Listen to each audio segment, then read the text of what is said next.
Мой любимый, но еще не существующий курс русского языка для взрослых. Размышления взрослого учащегося полиглота о программах русского языка с привлечением IP-телефонии. Большую часть своей жизни я боялся учить русский. Я слишком часто слышал, что овладеть им иностранцу практически невозможно, и что глупо даже пробовать. Поэтому мне было 38 лет, когда я начал учить русский, свой пятый иностранный язык. Я решил проложить собственный путь к свободному владению языком, без обязательного проживания в обществе, говорящем на нем, занимаясь каждый день с преподавателем по телефону.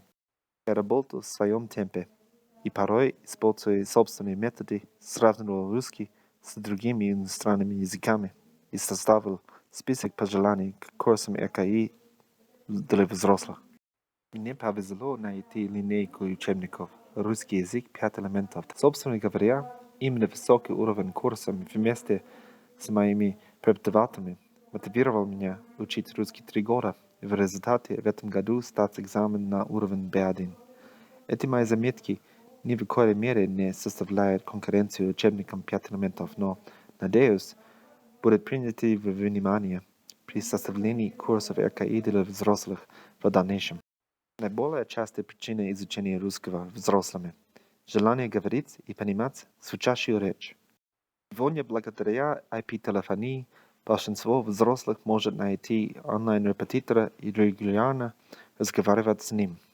Связь включенной камеры, тем не менее, часто становится необязательным отвлекающим фактором в той ситуации, когда задача научиться понимать звучащую речь и быть понятым.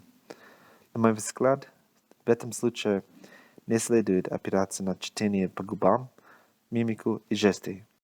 Со современной программой овладения языком, ориентированные на индивидуальное обучение взрослых по телефону. Ведь именно так совершают свой курс русского иностранные космонавты.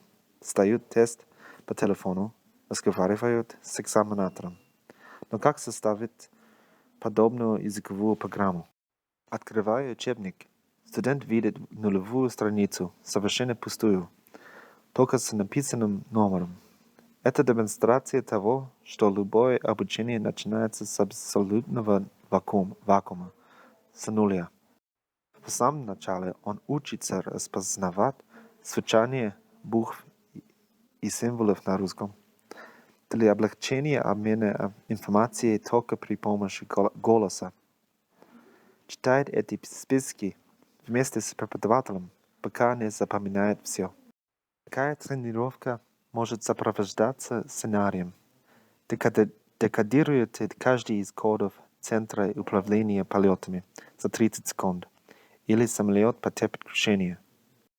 Большой работы требует подборка иллюстраций, но в свободном доступе есть 1500 изображений с общим для всех значением.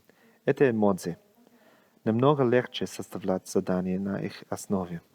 Например, если мы говорим о десерте, то доступно уже 14 картинок. Пример задания.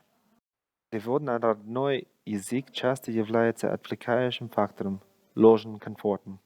В многих учебниках придерживаются этого принципа, кроме тех случаев, когда дается грамматическая терминология. Это всегда мешало мне как студенту. Я хотел задавать вопросы своим преподавателям о русском и на русском. Аббревиатуры, на мой взгляд, такое же препятствие. Носители языков могут читать цифры, представляя себе их синтаксическую роль, но иностранцам трудно опираться лишь на структуру предложения. В учебнике вводная таблица показывает числа. Числа должны быть написаны словами. Учащийся читает 2021. Затем использует эти слова для восстановления понятия 2021. Все цифры, даже номера страниц, глав или упражнений – это возможности для изучения языка. Регулярное повторение научит студента интуитивно образовывать формы числительных живой речи. Иностранцу трудно правильно произнести неизвестные русские слова без ударения. Но языковой курс должен быть скриптом для сольного выступления иностранных учащихся. Читать русский текст без ударений – это как петь песню без нот. Почти каждый аутентичный текст на русском скрывает ударные слоги. Мой любимый учебник должен обеспечить самостоятельную, неперебиваемую преподавателем речь студента. Обычно акцентуация есть только на начинающих, но ударения нужны иностранцам вне языковой среды и на продвинутом этапе обучения какие-то слова и формы забываются, появляется новая лексика. Научиться говорить о действии во всех временах, лицах, родах, числах, в несовершенном и совершенном видах на русском, значит запомнить 26 новых слов. Однако у этих 26 слов много повторяющихся элементов. Устройство русского глагола мне помогает запомнить составление матрицы из 2 столбцов и 13 строк. Совершенный вид кажется более частым в разговорной речи, поэтому я записал его в форме в первый левый столбец. В первых строках представлены 4 формы прошедшего времени, потому что их видоизменения часто неожиданны и удивительны, и эти сюрпризы заслуживают быть более заметными. Форма повелительного наклонения, как правило, похожа на форму второго лица множественного числа. Поэтому я пишу форму второго лица множественного числа после первого лица множественного числа, а затем форму императива множественного числа, и только после нее повелительное наклонение единственного числа, которое является обычно лишь усечением формы множественного числа. Трудные моменты выделены в самом низу матрицы. Инфинитив. Такое появление в конце делает его более заметным. Эта структура матрицы также помогает мне визуализировать миграцию русского ударения. Часто одно только место ударного слога определяет значение всего слова. Запоминание одного только императива часто помогает вспомнить все остальные глагольные формы. Традиционное представление языкового материала в учебниках русского линейно ступенчато. Один из волшебных элементов работы с репетитором то, что иногда хорошая речь студента так поражает его, что тьютор предлагает ученику материал для более высокого уровня. И это на самом деле полезно, потому что дает возможность познакомиться с моделями реального речевого поведения, с которыми придется столкнуться в случае общения с носителями языка. В этом я убедился лично, побывав в июне в России.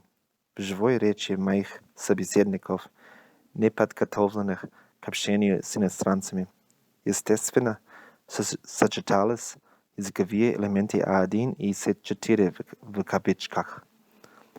И к этому надо быть готовым. Также прыжки к С4 делают последующие уроки намного легче. Приведенное выше размышление представляет мой личный опыт изучения русского языка как опыт самостоятельного, мотивированного, взрослого учащегося. Знакомство с русским не должно пугать.